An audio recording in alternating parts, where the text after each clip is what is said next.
Bonjour tout le monde, bienvenue sur Impulse. Je m'appelle Tiffaine et chaque semaine, on discute autour d'un café de sujets plus ou moins profonds qui font partie de nos vies de jeunes adultes. Amitié, amour, introspection, joie de vivre, le rapport à la productivité, self-care, self-love et même nos petits tracas. Alors si tu as besoin d'être reboosté ou tout simplement de prendre un café avec moi et plein d'autres copines, tu es au bon endroit. Alors bienvenue, je nous sers un café ou un thé et c'est parti pour l'épisode du jour.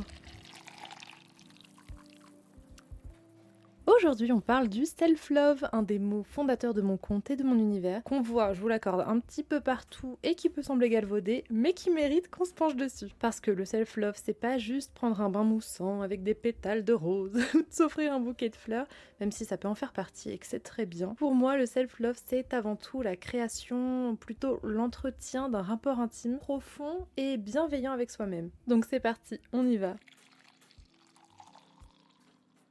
En fait, pour moi, le self-love, c'est reconnaître sa valeur indépendamment de ce qu'on réussit, de ce qu'on rate, de ce qu'on fait en fait. C'est un petit peu savoir se hyper sans rien attendre derrière. C'est déjà se dire « je suis assez ». Et c'est pas si simple d'adopter cette posture, je pense que je vous apprends rien. On peut donc dire que le self-love, c'est un choix de tous les jours. Donc, si on résume pour poser bien le contexte, le self-love, c'est d'abord l'estime de soi, donc ce que je pense de moi, la compassion envers soi, comment est-ce que je me parle, est-ce que je me parle comme à un ami ou est-ce que je suis pas un peu trop dure avec moi, et c'est aussi la capacité à se respecter, donc poser ses limites et avoir conscience de ses besoins. Mais alors pourquoi est-ce que c'est si compliqué? On pourrait se dire que c'est naturel, facile de s'aimer et pourtant, vous me direz ce que vous en pensez, mais moi je pense que depuis tout petit, on nous apprend surtout à aller chercher l'amour à l'extérieur. Et ça, c'est très dommage. On cherche à plaire, à faire bien, à performer pour mériter de l'amour. Et c'est là qu'on apprend aïe aïe aïe, à se définir à travers le regard des autres et à ignorer le nôtre. Donc bon, évidemment, après on ajoute à ça le perfectionnisme, les réseaux sociaux, les injonctions contradictoires, parfois les traumas, les schémas familiaux un peu compliqués, et hop,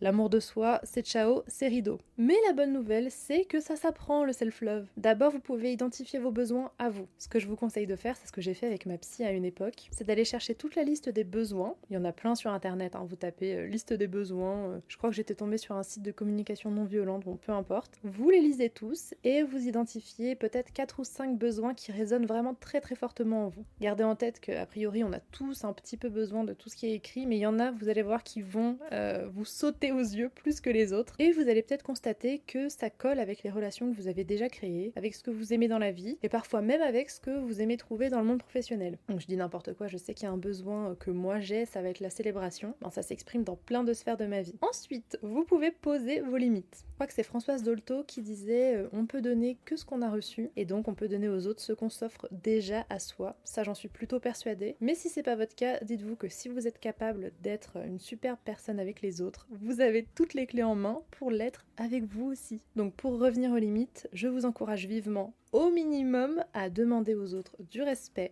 de la douceur et de l'écoute. Et surtout, à partir dès que vous sentez que ça va pas le faire. Et à partir du moment où vous connaissez vos besoins, vos limites, vous avez un socle assez solide qui fait que vous vous sentez plus forte, plus confiante en tant que personne, donc ça se passe avec vous-même. Et c'est un socle auquel vous pourrez revenir dès que ça tangue un petit peu trop à l'intérieur. En fait, ce que je veux vous dire, c'est que vous êtes votre propre ancre. Vous avez à l'intérieur de vous un espace au sein duquel vous pouvez dire non sans culpabiliser, vous choisir des relations nourrissantes, prendre du temps pour vous, avec vous, tout ça. Et c'est dans ce petit espace que vous allez déjà grandir et que vous allez pouvoir évoluer. Pourquoi? Parce que vous allez vous voir tel que vous êtes pour de vrai, sans aucun filtre, donc sans artifice. Vous vous voyez pour ce que vous êtes vraiment, et c'est là que vous allez pouvoir avancer, changer si vous le souhaitez, mais tout ça sans aucune haine. Mais alors, comment fait-on concrètement? Bon, on a déjà parlé de connaître ses besoins, ensuite de poser ses limites, puis de conscientiser sa petite bulle de sécurité intérieure, qui va grandir avec le temps, et donc ça c'est déjà une bonne base pour le self-love. Mais je rajouterai quand même quelques petites choses. D'abord, de changer son discours intérieur. Remarquez comment est-ce que vous vous parlez à l'intérieur de vous. Est-ce que vous vous parlez bien? Est-ce que vous êtes doux ou douce avec vous-même? Et si c'est pas le cas, commencez à changer un petit peu les mots. Développez votre autocompassion. Franchement, je vous jure que ça aide au quotidien. Puis, écoutez-vous, mais vraiment.